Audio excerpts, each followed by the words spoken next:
Hello and welcome to our weekly boxing chat here on Sky Sports News. I'm Andy Scott and I'm joined by former WBO super welterweight champion Liam Smith and top prospect in the women's super flyweight division, Shannon Ryan. Thank you both for coming in. Last week there was huge news in boxing as Conor Benn failed a drugs test and his much hyped fight with Eubank Jr. was postponed. Benn maintains his innocence. It's been a big talking point, Shannon and Liam. Liam, I'll come to you first. It's a fight that you had eyes on because, you know, it was no secret that you were looking towards the winner. Conor Benn is subject to due process and he's not currently suspended by the British Boxing Board of Control, who have launched an investigation. It has to be said, Conor maintains his innocence. Your reaction to what was a difficult week? You know, disappointed. A fight that I got thrown into and, you know, one I was looking forward to, but, you know, Conor's tested positive and, you know, until he proves his innocence, I'm disappointed in him really, and hopefully we'll wait and see what happens from here on out. Shannon, do you think that that is a fight, obviously there's a lot of road to run now, but is that a fight that you think will ever be rescheduled? Where does it leave both fighters, do you think? Yeah, so I definitely think it can be a fight to be rescheduled. Do I think it will have the same feeling and build-up? No. Do I think the public will favour Eubanks now? Yes, but I do believe that fight can still be made in the future. Is the thing that, you know, I'm a boxing fan at the end of the day, and I've read every article, watched every interview. Is the thing that we all take from this that there needs to be clarity? It was a very confusing picture. It still is shrouded in confusion. Is the one thing that we all need for the good of the sport? We need clarity from top to bottom. Yeah, we do. We need clarity on punishments. You know, if you fail a test and it's proven you fail a test, then we don't need that in the sport we're in. So we need clarity in what way we deal with the punishments basically and going forward. It's interesting for you. Look, it's no secret that you're on set today because just a couple of weeks ago you fought Hassan Mwakinyo in your post-fight interview with myself. You said, look, I'm open to fighting the winner, be that Eubank Jr., be that Conor Benn. Obviously, it doesn't seem that fight can be made anytime soon. It leaves Eubank Jr. without an opponent. So my question to you is that a fight that interests you? Could you be ready sooner rather than later? Of course, yeah, it doesn't leave him without one because there's one sitting here. Obviously, I made it vocal. I was open to that fight before he decided to fight Conor. Now the Benn fight's off. You know, there's probably only one fight left in Britain for him, and it's myself, and you know, I'm here ready and waiting. What's your relationship like with him? For a long time, I mean, you signed under the boxer banner thinking that was the fight that was going to happen. Yeah, I signed under it because it was an easy fight to make, and I'll stick by what I said. That's the easiest fight to make now. You know, going forward, we're both under boxer and Sky, and I think we're both willing to fight each other, so I'm pretty sure that can be made. You know, you're never out of camp, but how long would you need to be ready? So, like, I'm baiting you here. Yeah. When could you be ready? I'll be ready. It's like your platform to call him out almost. Yeah, I'll be ready this year. I'll be ready, you know, December. I'm just going to do it as the normal process. You know, 4th September, my next fight would have been, you know, I'll be looking to fight December, and you know, I'm more than ready for Eubank in December. Well, there you go. I've played my role as promoter, which I said I'd never do. Let's move on to Shannon. What a great time to have you here. I mean, history in the making this Saturday, the O2. Mm-hmm. We're expecting it to be nearly sold out, if not sold out. It's the postponed/delayed all-women's card. For you to be part of that, I just wonder how you feel now. Yeah, I'm smiling now because I think it's incredible. You know, I started boxing in August 2018 and female boxing then was not how it is now. So to be involved in my third professional fight, to box at the O2 is, yeah, I'm really looking forward to it. We're seeing some action here from you 2-0 as a professional at the moment, and so far, so good. You've barely put a foot wrong, probably not put a foot wrong at all. How are you reflecting on the start of the journey? Very early days, but... Yeah, it's been an incredible journey. I'm just consistent. Boxing is about consistency. I'm in the gym 24/7, just working hard on my craft, and this is really what I want to do, and I want to achieve great things. Not everybody will know your backstory, though. That's fair to say. I think people watching you don't look like a 2-0 pro. You look like you've been doing it a long time. And actually, there is some truth in that. Whilst you might not have been in the professional boxing ring, you've been around mixed martial arts and the combat sports all your life. Yeah, I've always been disciplined. The martial arts has taught me that. I started kickboxing when I was 5 years old at my dad's gym in Bushey. And then I was doing that for about 15, 16 years until I won everything there is to achieve. So I wanted more. So I moved up to Manchester for the GB Taekwondo team. That wasn't for me, and I thought, let me see what best suits myself, and I wanted to give my all into the next sport that I do, and that for me was boxing. And I think to be where I am today is incredible. The O2 Arena, it's going to be something special as well, isn't it? And not just your fight, but the whole card. Yeah, no, it is. From top to bottom, the prospects, the co-main, the main event is going to be magnificent. And to box at the O2 Arena, how amazing is that? Yeah, how do you think you'll feel at the top of the ramp just before your name's announced and you get to do that ring walk? Yeah, I'm going to try and soak it all in. I used to work at the O2, partnered with O2 now, and then to fight at the O2, I'm just amazed. I mean, that's some journey. Not everyone will know that story. You know, you were dedicated as a professional, but working shifts in a mobile phone shop as well. Yes, I worked there for 5 years, started as a Christmas temp and worked up to assistant manager. And it was when I kind of knew I wanted to take boxing professionally and do it full time, is when I reached out to O2 and said, this could be a great partnership. And I didn't just say, oh, this is what I need. I said, this can benefit myself this way, and this can benefit you guys this way. And then they come on board, and it's been a great partnership ever since. Very much so. Other mobile phone tariffs are available. Now, Liam, we've got a clip to show you here. This is one that took everybody by surprise, I think. One half of that main event recently revealed that she was a massive fan of yours. So let's have a look at this. Hi, I'm a massive fan of you. Yes.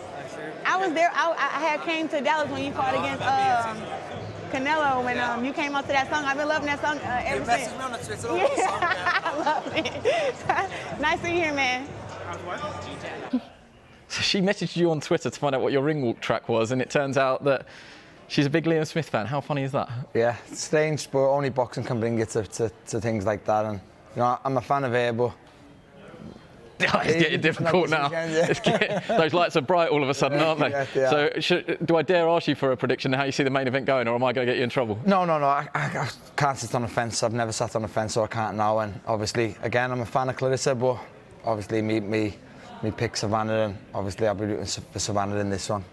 This fight has everything, though, doesn't it? Yeah, it does. A rivalry that goes back to amateurs. There's only one defeat on Claressa Shields' record, and it's this amateur fight.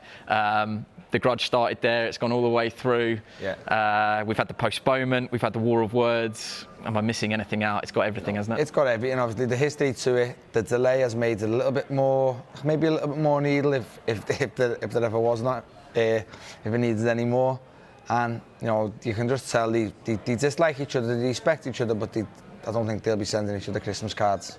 Yeah, I think that is fair to say. Shannon, what do you like from both fighters? What is it about Claressa Shields that you've seen that you like, and what is it about Savannah Marshall? Yeah, I think Claressa Shields' presence, I love the presence that she has. She's so confident. The volume of punches that she has, the punch selection as well. And then with Savannah, you know, she's a hitter. She punches hard. And I think her style is so loose, which makes her so much more effective. Is it fair to say, I mean, we're looking at these pictures here of Savannah, and I do think it's something we certainly haven't seen in this country, you know, a female with one punch knockout power, and it's made her fights unmissable almost. But are we all being a little bit lazy by saying it's the puncher in Savannah Marshall against the boxer in Claressa Shields? Actually, both were world-class amateurs, both can punch and both can box. Yeah, I personally don't think there'll be a stoppage in this fight. I think it will go the whole round. But it'll be a very interesting fight. That punch power isn't a myth, is it? No, it's not. Savannah? I'm looking at those shots there, and I remember in the arena on the night, I mean, she is savage, you know, those are big shots. Yeah, you know, it's like the long levers she's got, she's long limbs, and you're born with that power, you know, and I don't think Savannah is the puncher. I think Savannah's more like the boxer. I think Claressa can fight on your chest, and you know, Claressa's not a bigger puncher as Savannah, but she can fight. She can fight up close, and you know, she can mix it. I think Savannah's best chances are going to be at long range and maybe catching Claressa on the ends of them shots. What about the chief support, Shannon? I mean, we're talking about the grudge and the war of words in the top of the bill, but the chief support... That one's just as exciting. I know. Michaela Mayer and Alicia Baumgartner, I mean, they set the first fight week on fire, and we're expecting more of the same this week, aren't we? And I think there's needle between them as well, and it's real. It's not faked. So yeah, that one's going to be just as good, to be honest. Again, another nice clash of skills and styles, though. The pair of them, you can make a case for both, and you can make a case for why both won't win, if that makes sense. Definitely. That's a good fight to the main event. Obviously, you know, the main event's got a lot of history to it, a lot of needle, and Savannah's a Brit, but that could top a bill anywhere around the world itself. Two class fighters, unification fight, and I'm very, very interested to see how that one goes. I mean, every fight on the bill, I'm going to miss someone out, but Lauren Price, Claressa Shields, Shannon Ryan, who will obviously be part of our streaming service, Facebook Live fights across all of Sky Sports social media. It's just a great card from top to bottom, and thank you for coming in on Fight Week. I mean, I always get nervous around fighters on Fight Week coming in, but I'm happy. Yeah, I know, you've been smiling all day. You even had some lunch up in the canteen here, which I'll give a shout out to. It's not the only action that we've got this weekend on Sky Sports. We've got the undisputed lightweight rematch between Devin Haney and George Cambos Jr. from 1 a.m. That's Sunday morning on Sky Sports Arena. So stay up, make yourself a cup of coffee after the O2, and you can watch that one. A lot of people tipping this to be a straightforward night for Devin Haney. I wonder what both of you feel about that. The first fight went Haney's way, even though it was all in Cambos Jr.'s favour. He went over to Australia and did a job on George Cambos. What are you seeing this time around, Liam? Yeah, unfortunately, I feel it's going to be the same, if not more, more clearly than the first fight. I think Devin Haney's a class fighter, and to feel it's going to be one-sided in an undisputed fight is a bit strange, but I think Devin Haney's, that good, and I think he's just got Cambos' number. Do you agree with that, Shannon? One of the superstars in that 135 division at the moment, Devin Haney. Yeah, no, I do agree. I think he capitalised on all of Cambos' mistakes and the distance that he kept. So I think, this one will be an easy win for him. The heavyweight picture keeps moving, doesn't it? So Deontay Wilder makes his long-awaited return to the ring this weekend. You feel like you have to watch him, even if it is for a one-punch knockout. He's back against Robert Helenius. He does add something different to the heavyweight division, Wilder. I always feel like you can't miss him. It's very easy. People take the mick out of his excuses and the heavy costumes and stuff like that. But actually, in the ring, he is unmissable. He is, obviously, and before the Fury fights, no one was in a rush to fight him. He's still the hardest punching heavyweight in the division for me, and he'll always have them, that dangerousness about him. But it'll be interesting to see how he comes back off these Fury defeats. They were damaging to him, the excuses that came out. So it's going to be very interesting to see if he comes back. But I hope he can, because he's an interesting player in the heavyweights, and he's always going to be an exciting fight. Let's have it right. He was only seconds away from beating Fury, in that last fight. So he's always going to be exciting for these heavyweights, and it's great to always have the heavyweights in the mix. Shannon, you've got a very close relationship with Anthony Joshua, boxing under the 258 banner, so it's difficult for you to give an opinion. But do you see, if Wilder wins at the weekend, that he then goes straight back into that mix with Usyk, with Fury, who's announced he's going to box Derek Chisora for a third time, Joe Joyce, and AJ in that mix as well? Do you see them all being in that pool together? Yeah, I think if Wilder gets the win on the weekend, I think he does go back into that pool. Do I think he fights AJ right now? No, I think that fight can be made in the future. But yeah, he definitely will go back in the pool and mix it with the big ones. Did you ever think that Fury and AJ were going to meet, dare I ask? Did you get sucked into it like the rest of us? Yeah, it was obviously going back and forth. But again, that fight I do believe will happen in the future. If Fury retires again, I believe he comes out of retirement, and then that fight is made. Brilliant. Well, let's give both of you a final word. Liam, I suppose it's back into the gym, and I've done my bit now. There's the Eubank fight. I've heard on social media as well, Kell Brook potentially coming out of retirement. That's another one that interests you? Yeah, I think that fight's been offered to Kell also. I think that's probably his thought process in maybe making a comeback. But I'm back in the gym. I'll be ready for December, and if it's Chris Eubank, it's Chris Eubank. If it's Kell Brook, it's Brook. If it's anybody else, I'll be fit and ready, and me hands, I'll fight anyone. There you go. 10% for me later. Shannon, again, I've said it enough. Thank you so much for coming in on Fight Week. I just want to give you the final word. It is about making history at the weekend. Everybody is excited about this. Just to be part of it, to enjoy it. I think in years to come we will look back at Saturday and think it, history in the making. What's your message for everybody? Just make sure you tune in. It's going to be a spectacular evening, and hopefully in the future there'll be many more of these to come.